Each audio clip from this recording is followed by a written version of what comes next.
Welcome to Life Picks Relationships, helping you understand and enliven your marriage through the various perspectives and experiences of others who found a way to prioritize what's really important in life. From new love to those that have weathered the storms, let's get ready to take your relationships to the next level with your host, ST.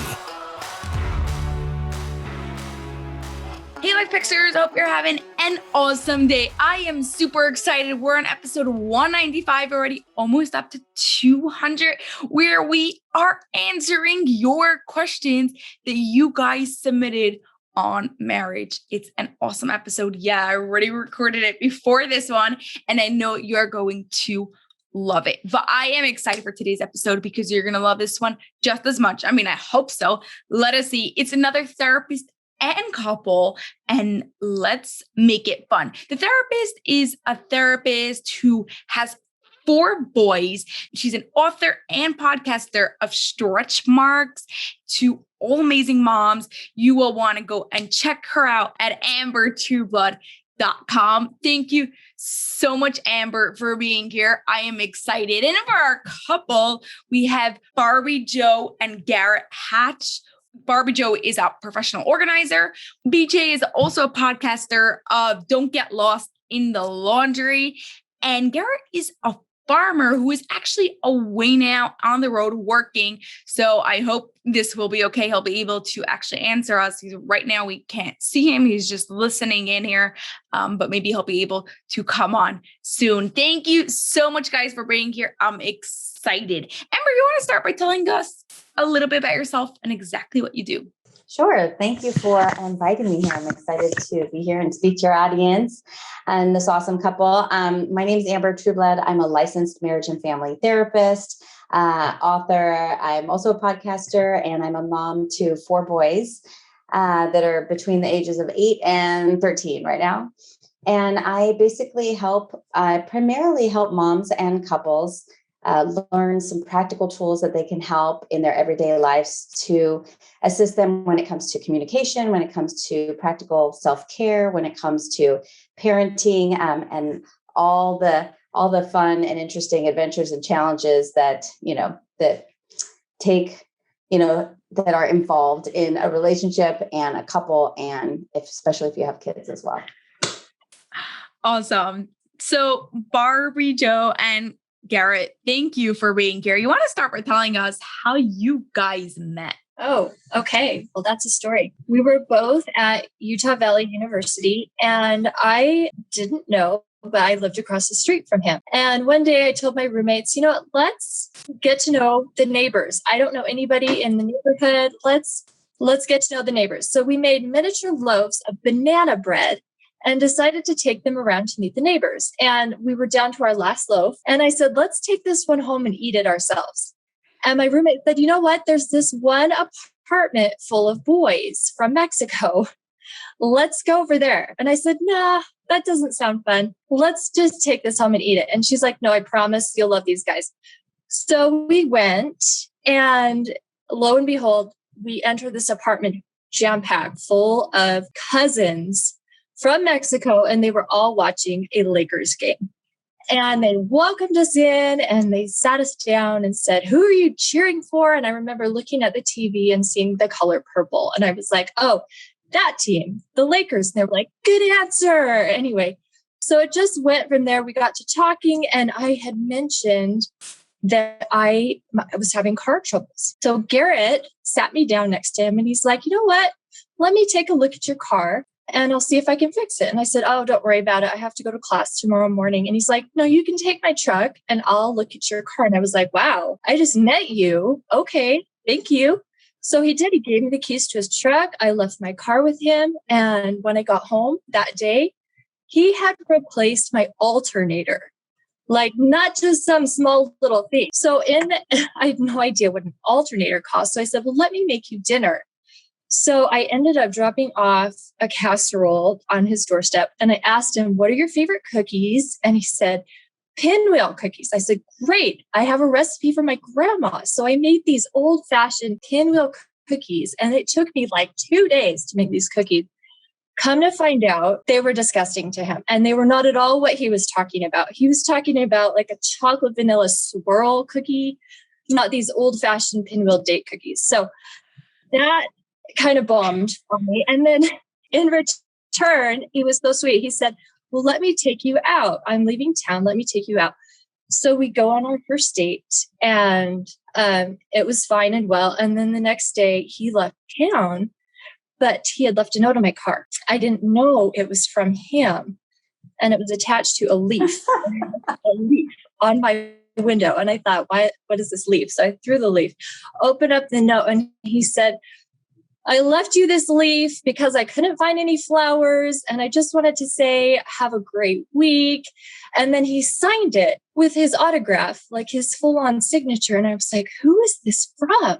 I couldn't read the signature. I had no idea who it was from. Anyway, so all of these things just added up, and that was the beginning of the end. And here we are today. I've asked so many couples how they met, but I think that was the best story. Yeah. You want to start maybe by telling us, BarbieJo and Garrett, what is something that you guys are really, really good at? Something that you're like, this makes our relationship solid, good. Like people look at us and we know this is great. I'm sorry, my phone wouldn't unmute.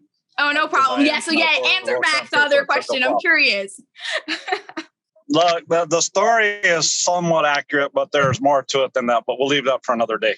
That's it.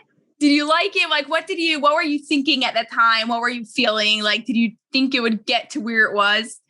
Well, I seen her before that and obviously found her attractive in a different situation. But her roommates actually invited us over to her apartment, and we went over. But then when we went and knocked on their door to go visit, her roommates that initially invited us over sent her out to tell us that they weren't there. But little did she know, I knew they were there because I saw them. And so that was my first impression. And so then when I was watching the Lakers play, she wanted a chit chat. And I remembered the first time when she told me her roommates were there. So I told her to sit down and be quiet and watch the game. And then that's from there we proceeded. And that's how we ended up getting married. You guys are awesome. Okay. So what is something that you guys do that's awesome? So one thing that we have always done is our faith. Our relationship has been really centered around our faith. And we have attended church every Sunday since the time we've met till today. That is one thing we knew. We wanted to raise our family in a Christ-centered home. Garrett, do you have anything different to add to that? No, I think what she said is pretty accurate. I think our lives, we centered around our Savior, Jesus Christ, and we put him first. And that's what, and that's kind of what makes us get along and makes life a lot easier. I think we all have the same goals, and it just makes marriage and life a lot easier when we're on the same page. Yeah, that for sure. When your values have to be in a line and you have to both be seeing the world through the same lens, or else it just won't work. Amber, do you have anything you want to add to that? Yeah, I just had a question. How long have you guys been together? I love that story. That was so fabulous, especially the leaf. And then you were like, I don't know who this is, and tossed it away. That's fantastic.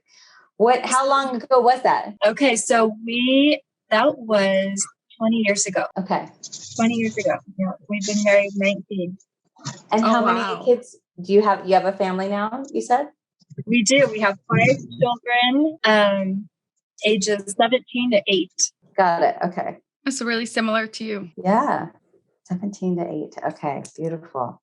Oh my goodness. So yeah, I mean, it's for sure, finding that alignment and that common goal and the common values, obviously. When I hear of couples say, well, we had so much in common, we both like the same kind of music, or we like to do the same activities.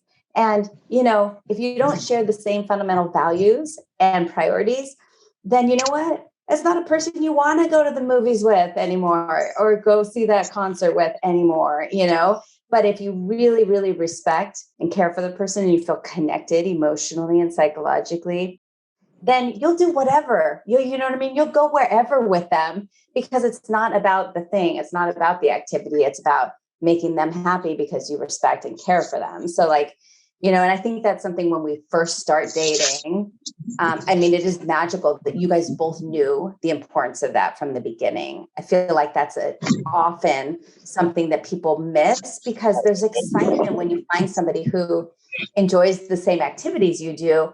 And it's easy to interpret that as, as a deeper connection when it's more of like a surface connection that can be wonderful. But if there's not also that deeper alignment, then it's kind of like building your house on an ice float instead of on a really strong foundation. So it sounds like you guys happen to know already, like, hey, this is the plot of land. We both want to be here.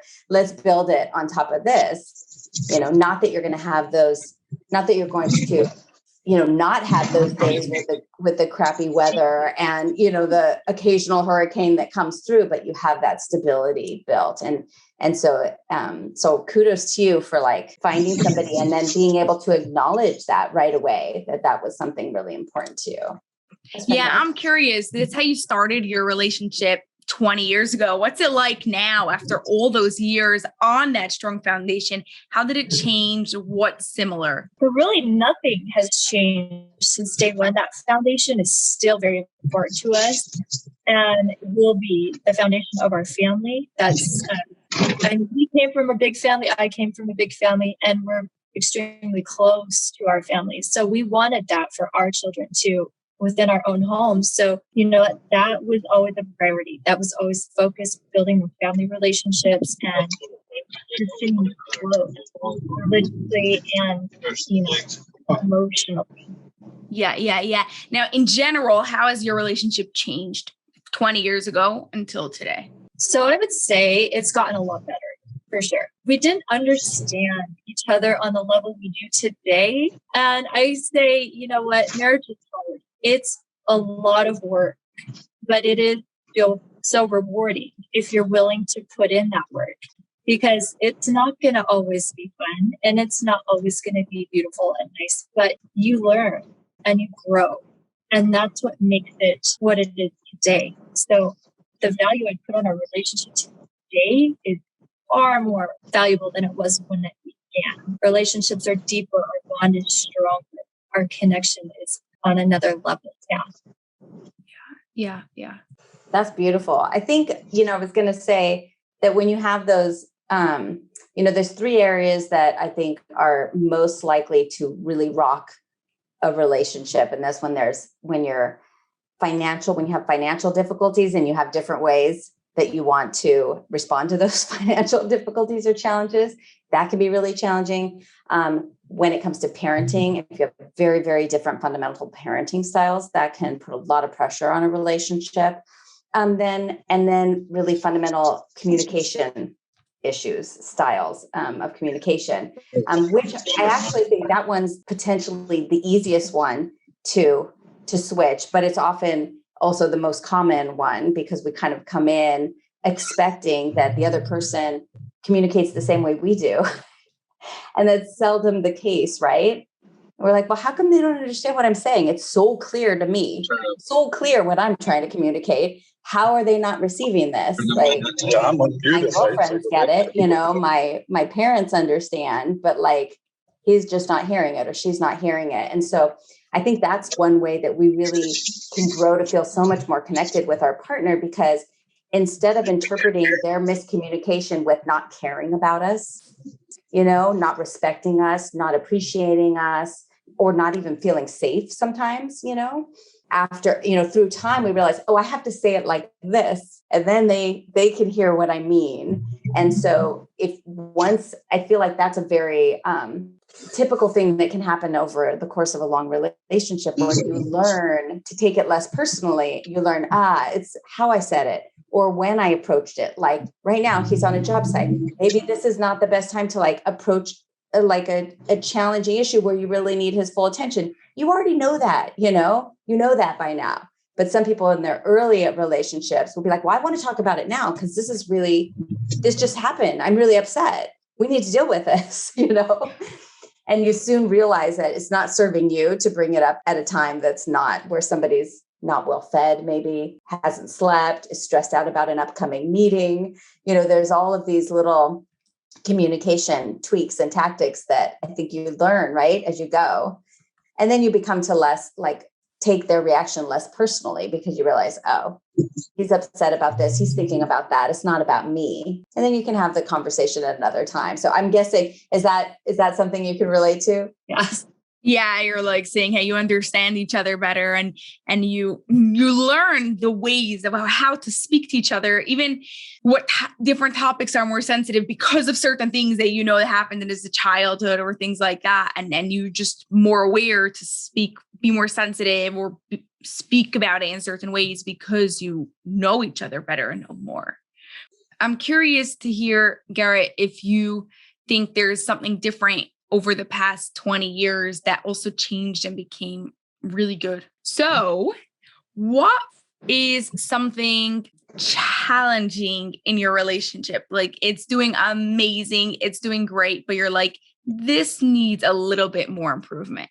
Definitely. I would say our conversation around money has always been a huge struggle in our marriage because I came from the city. He came from the country. We couldn't be more opposite, where I value $1, he does not. So anyway, that has been our biggest struggle, has been around money and prioritizing where funds need to be allocated and that sort of thing. Okay, sorry about that coughing fit. I just swallowed wrong. And so I heard the beginning. So in your words, guys, I'm going to re-ask the question a little bit differently for both of you then, both because I missed part of it, but also just to clarify from your perspective, BarbieJo, when it comes to the major disconnect that's at the foundation of your, money squabbles, or where there's some like, you're just not on the same page. It comes to, it sounded like you said, the priorities with where the money goes. Is that right? Yes. Okay. And so, and Garrett, if you're listening, what would you, in your perspective, what's the major disconnect between how you approach money and how BarbieJo does? Well, that was probably one of the biggest challenges when we first got married, but I don't view it as a big problem anymore because I know how it is. And so meaning what, how it is, meaning it kind of is going according to her priorities, even though you're not happy with that. Well, it's not so much that I'm not happy, but in reality, she's not going to change probably much in certain ways, and I'm probably not going to change as much. And so it's just better for me to let her handle, and, she does what she wants to do. She has X amount of money, and how she spends it is basically up to her. Mm-hmm. And I don't scrutinize it like I used to as much because it drives me up the wall. And ever since I didn't do that, then and just let her have full control of it in the aspect, as long as she stays within the budget, then, it's not that big of a deal. Got it. So instead of trying to come into alignment in your priorities, which I get, sounds like a smart tactic that's been working at least a little bit or maybe a lot. It sounds like for Garrett has less feeling of discomfort with it now, but that he's found a way to like a workaround, like, okay, you do it your way, but here's the bucket that you have to work with. Is that how it's going right now? Yes. Without getting into too much detail. So are there still arguments when it comes to money, or is it not something that you're actively arguing about right now? I would say, no, it's not that big of an issue. There's times where I question when she goes a little over budget and say, why? What happened here? Why did we spend it there? Couldn't we have done this instead of different? And I'll just say, remember, we've got to stay on track. But like we used to have, absolutely not. At least I don't think so. Got it. And what about you, BarbieJo? Do you have guilt or frustration around the judgment of how you're spending money? No, not anymore at all, because he's been cut out of it. He doesn't have to worry about it anymore. He just says, okay, here you go. This is what you get. You have to make it last through the year. Being on a farmer's wage, we work around harvest. So we get paid basically once a year, and we have to allocate those funds throughout the year until the next harvest. And so he takes what he needs for operating expenses, farm equipment, all those things. And then the family living expenses, he's let me take over, basically. So he's not stressed about it. I'm managing that part of it. And I think it's helped our marriage a lot. Beautiful. To get into a little bit more of the financial part of it then, do you guys both feel like you have established some financial security for your future and your family in the future? Yes, 100%. Oh, beautiful. That you're on the same page about. Yes. That's fantastic. I love this because it's such a not unique, but it shows that especially when it comes to money and relationships, I think there's a lot of self-judgment that people have when they compare themselves to other couples. First of all, you never have any clue what's really happening in other couples, right? Lives or relationships or finances or how they deal with one another at all. But yet we still say, well, they share everything 50-50, or this relationship does it this way. We have all of these kind of misconceptions, first of all, and then assumptions of then that's somehow how we should be doing it. So I think this is such a beautiful example of you've got to find what works for you and your family and your personality and your partner's personality, so that at the end of the day, each person feels heard. And even if you don't agree with their mindset or their priorities, that you are respecting them, and that you are appreciating that, that although you have differences, that you can still have respect and love towards that person. Because I think that's what then will cut away at the relationship, eat away at it from the bottom. If you just agree, okay, you do that, I still think you're a jerk, or putting our family in an unsafe position, then you're going to have some underlying resentment that's going to pop up somewhere later. So whatever the resolution that you guys find, if it can be done in a way that both people feel respected and heard, and appreciated and safe, then that's fabulous. And that's not easy to happen. And it's not going to every day, you're going to feel those 4 feelings all the time. But for the most part, if that's there, then that's a solution that works. And also, I think it's nice to keep in mind, especially if you're listening to this and you're somebody who would like to either resolve a problem that's been going on in your life for a long time, or in your relationship, or you want to be that family that's looking back 20 years and 5 kids later and happy and functioning and caring about each other. Know that sometimes things change, and what worked for these 5 years might shift, and you might have to revisit, hey, I've learned some new things, or I feel differently. How can we reassess this? Because I'm not feeling safe anymore, or whatever. I feel like we need more savings, or whatever it is. So, as long as it's, it always will be an open conversation. But when it comes to having that bottom line mutual respect, and sometimes the very easiest, simplest way is to just validate somebody else's feelings, their opinion, their, where they're coming from. And that just looks like really reflecting back to them, I see that it makes you feel really frustrated and angry when you feel like somebody's controlling what you can spend, and that's it. You don't have to say why or how or anything. And it's kind of like, you probably know this, having 5 kids, they often say that with toddlers. When a toddler is having a tantrum, you don't try to negotiate them out of it, right? It's easy not to do. Why are you so upset about this? You wouldn't, it doesn't make sense that you're upset about this. You just had a popsicle yesterday. Of course you haven't, or whatever, but instead you say, oh man, you're really frustrated that you can't have another popsicle right now before dinner. I get it. I wish I could have a popsicle, and then the kid is like, oh, she gets me. I don't have to scream anymore, because finally you understand what I'm saying. It's kind of, but the adult level of that, right? Does that make sense? BarbieJo, you're shaking your head. 100%. Yeah, that's those things that come with the years, right? Really, we can learn earlier, and anyone who's listening and is just in the beginning of their marriage, not 20 years, could go and take it from now. But just that, going back to what you were saying of over the years of being able to really feel more connected and validate each other on deeper levels is probably a big part was that.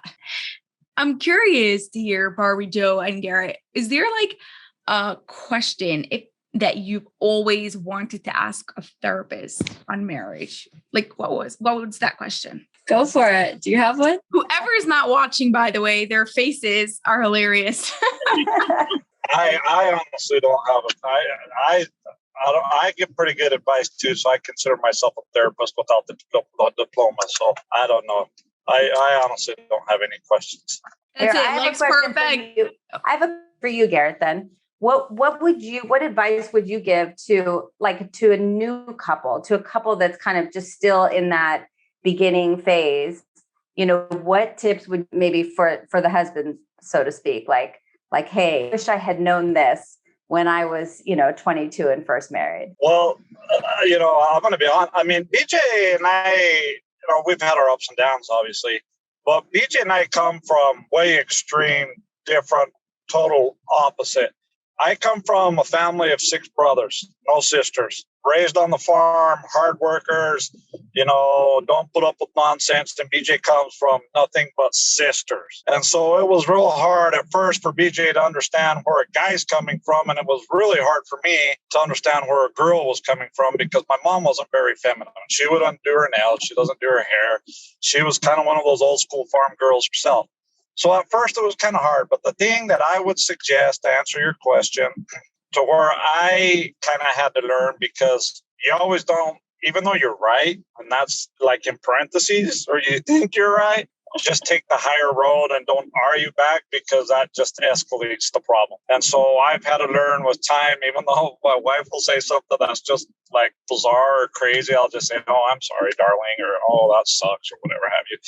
I just say take the higher road, even though at times it's hard. And as you do it, it gets easier. And because if you try to prove your point or say, well, that's stupid, and then you get in a big argument and it escalates into a big fight, and then you look back the next day or the next day, you're saying, well, that's really dumb. Why did we fight about that? So my advice would be is just chill out and, and just, if you both take the higher road, you're going to have a lot easier marriage. And I think that's kind of where BJ and I have gotten, is to where, and I know there's things that I say and do that really frustrate her, and I could see she'll just walk away, or I'll just, just like, okay, I'm sorry. And, we're not very argumentative anymore, trying to prove who's right and who's wrong. So just take the higher road and be treated like you'd want to be treated. And that, in my opinion, goes a long way. Don't focus on people's faults. That's basically what I'm trying to say. Don't focus on your faults, because it'll just eat at you. I love that. And often, we forget that sometimes the very qualities we were attracted to in the person we're married to are the things that drive us nuts later. Like, you married a beautiful feminine woman who, that hair is not, that takes a long time to get that hair color. I get it, and so, so sometimes the very traits that we're attracted to and love, then later we're like, what?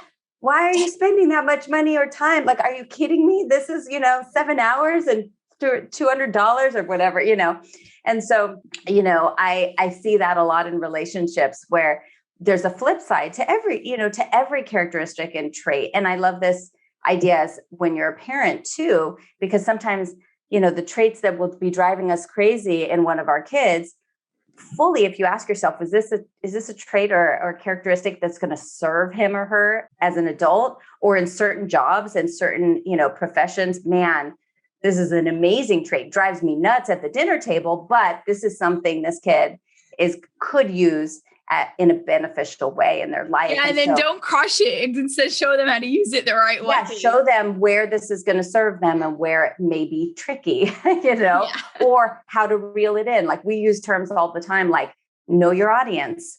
Like, there's a time and a place, like, this energy, not great right here. Save it for your music lesson, like, that kind of thing.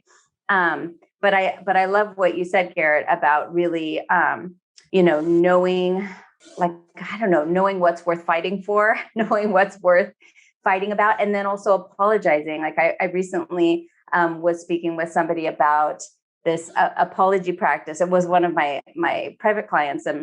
And so I just said, look, nobody's going to behave perfectly at all times. And so the key is that when you do catch yourself, when you do realize, oh man, I just took that out on my partner, and it wasn't even about them, didn't even have anything to do with them, or the reaction was like 10 times what it really could have been, because it was at the end of 4 frustrating things that had just happened to me. And so then they got the result, they got the big bucket of backlash, And so what I'll say is, as soon as you realize that, as soon as you have that self-awareness, then you can circle back and say, oh my gosh, BJ, like, that was not meant for you. I just got off this super frustrating phone call. I'm sorry I said that in a snarky tone.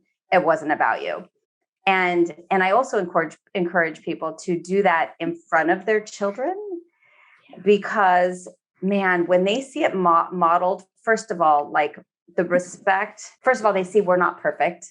And they know anyway, it's no secret, but they see that you are acknowledging that you're not perfect and you're taking responsibility for your action, which most parents, I find, really want their kids to do that, to acknowledge, see when they're wrong and be able to take responsibility for it and then come to their siblings later. And so then you can start to see that reflected in, in your kids' behavior and how they interact with each other or how they interact with you. So I love that you're able in those moments to call yourself out on that and just apologize. It doesn't have to be a big deal. I always say this, if I could say one more thing, I know we're running long on time. Yeah, take your time. Say, if you have somebody that you knew in high school, say, who just really blew it with you, just did something really not kind, and maybe you haven't spoken to them for 15 years or 25 years.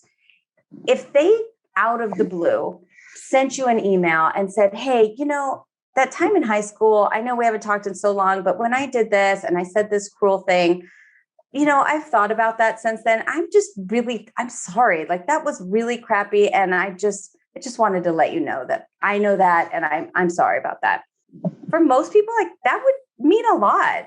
That would be wonderful to hear. And that's somebody who you're not married to, you don't have kids with them, they have nothing to do with your daily life, and it still feels good. So imagine that kind of heartfelt apology coming from somebody who you do care about and you have to live with every day. So even if it's something that you did 2 weeks ago or 2 months ago, if you're still thinking about it and you haven't apologized, chances are they remember too. And even if they don't, it will make you feel better having that opportunity to kind of circle back and say, yeah, you know what, I could have done that way differently. And, and it's a show of respect and love when you circle back and take responsibility, I think, for something you could have done differently. You're going to take it, actually. I mean, we all have something. I mean, like, I probably think of 4 things today I could apologize for. Right. Yeah, right. We're none of, like you said, none of us are perfect, and we're taking responsibility for it and showing the world that it's okay. It's totally fine. I like to say mistakes are fixable. Okay, so before we get to our final question, where could people connect with you, find more about you, and be there? So my name, it's just my name, is my website, Amber Trueblood, TRUEBLOOD.com. And there's a Start Dash Here page, but it has everything on it. I've got free downloads, like tips for moms. I do a lot of like meditation stuff too, and visualization. So if you're into that kind of stuff, I have a lot of free guided meditations. And then, so you can go there and get all kinds of good stuff, whether you're a new mom or, I don't want to say an old mom, an experienced, wise mom. How about that? I've got some good stuff on there. And then I also have a podcast called Stretch Marks and a book called Stretch Marks. It's back there. So a little, that's it. I love that. What about you, BarbieJo and Garrett? So you can find me at BarbieJo.com. I am a professional organizer by trade, and I have a podcast called Don't Get Lost in the Laundry. Awesome. Okay. Garrett, anything for you? If you want to see me, you have to be in the farm or in the orchard or on the road with me. Basically, I don't have podcasts. I'm real boring. I'm just a boring guy. I know you made today's episode really interesting. So thank you. For our final question, one that I ask everyone, is how would you describe an extraordinary relationship without using love, connection, or intimacy?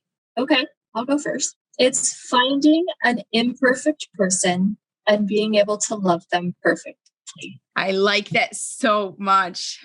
Go ahead, Garrett. Oh, you got me thinking. You left me kind of, I would say, can't think of the word in English, but I'd just say best friend.